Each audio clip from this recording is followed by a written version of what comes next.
Au nom du Père, et du Fils, et du Saint-Esprit. Amen.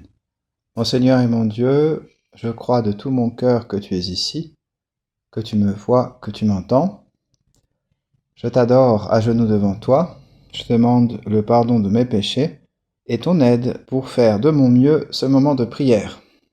Marie, ma Mère Immaculée, Saint Joseph, mon Père et Seigneur, mon ange gardien, intercédez pour moi.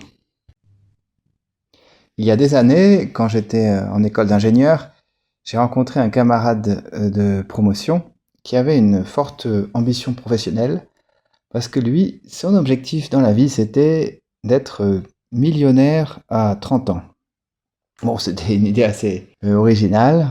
D'autres rêvaient plutôt d'avoir des bonnes carrières ou d'habiter à un endroit très agréable. Mais lui, voilà, c'était avoir beaucoup d'argent. Et on peut se demander, Seigneur Jésus, est-ce que une ambition comme ça peut être bonne? Est-ce que nous pouvons désirer gagner beaucoup d'argent, gagner bien notre vie, être confortable? Et ce que nous pouvons lire dans l'évangile de la messe d'aujourd'hui va plutôt en sens contraire.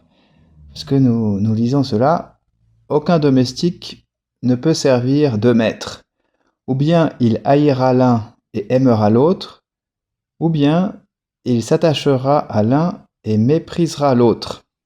Vous ne pouvez pas servir à la fois Dieu et l'argent. Donc voilà, c'est une incompatibilité, Jésus, tu nous dis, entre servir Dieu et cet amour de l'argent, ce désir de toujours gagner plus.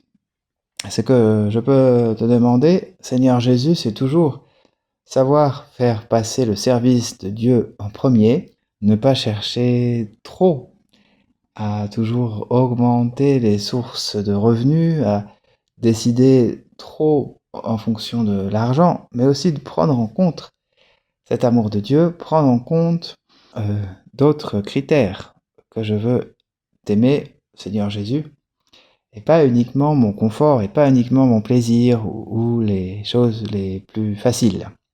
Dans son exhortation apostolique, Dilexite, le pape Léon XIV écrivait que Jésus est un maître itinérant dont la pauvreté et la précarité sont le signe de son lien avec le Père. Donc ça, c'est une idée assez forte. Et nous qui voulons imiter Jésus, nous voulons l'imiter aussi dans son rapport avec l'argent, qui est mettre l'argent à sa place et ne pas lui donner la première place. La première place est toujours, Jésus se réfère toujours à son Père, comme voilà, celui à qui il parle, celui qu'il sert, et celui dont il fait la volonté. Et il y a une sainte qu'on fête aujourd'hui dans le Carmel, Sainte Élisabeth de la Trinité, qui avait aussi exprimé comme ça le secret pour être fidèle à notre vocation. Elle disait: il faut être transformé en Jésus-Christ.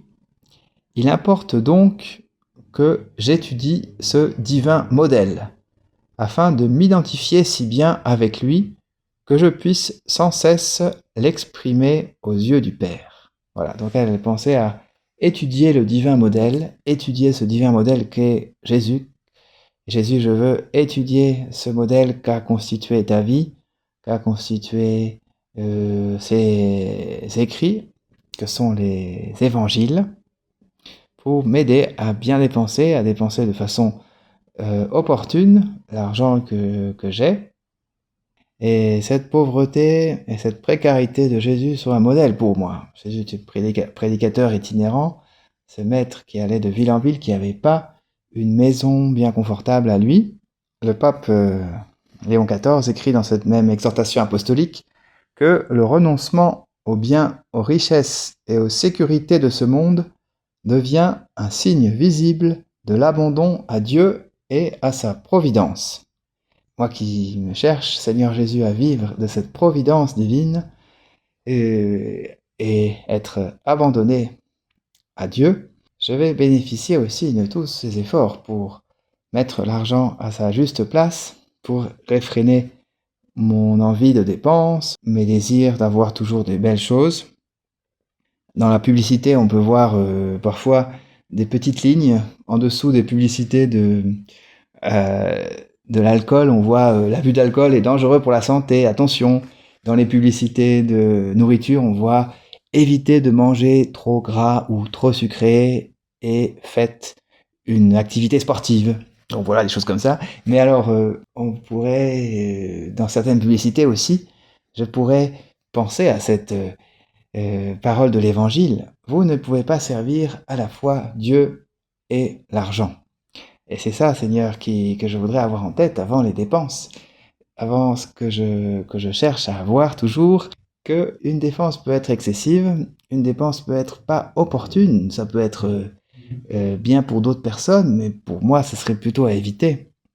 Et je veux favoriser ce lien avec Dieu. Ce que je cherche surtout, c'est favoriser Jésus, ce lien avec toi. Pas du tout m'encombrer de ce qui m'empêche, Seigneur Jésus, de te prier, de te parler au long de la journée.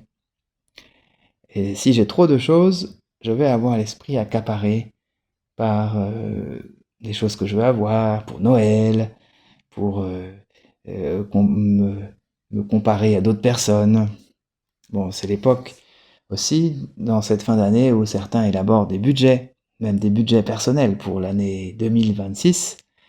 Et c'est une bonne chose de s'arrêter un peu, de voir pour cette année les entrées, les dépenses prévues, pour que ça puisse coller. Et on peut aussi prier avec ce budget en Jésus, en parlant des dépenses qu'on a prévues, pour voir est-ce que c'est les bonnes dépenses, est-ce qu'il y a des choses qu'on doit dépenser en plus ou en moins. Tout ça, ça peut alimenter aussi notre prière. Il y a d'autres éléments de l'Évangile qui nous aident à bien utiliser notre argent, notamment celui dans cet Évangile de la messe du jour qui nous dit « Et moi, je vous le dis, faites-vous des amis avec l'argent malhonnête, afin que, le jour où il ne sera plus là, ces amis vous accueillent dans les demeures éternelles. » Les demeures éternelles, d'habitude, ça fait référence à ce qui nous attend après notre mort, quand nous serons unis au ciel avec Jésus au paradis. Et donc là, on peut y voir aussi la récompense que l'on a en étant généreux avec notre argent pour nos amis, pour les personnes qui sont à côté de nous. Et avec cette générosité, on aura aussi une récompense au ciel. C'est pas uniquement de l'argent que j'accepte de pas dépenser pour les autres, mais c'est aussi une récompense que Jésus, tu nous donneras. Notre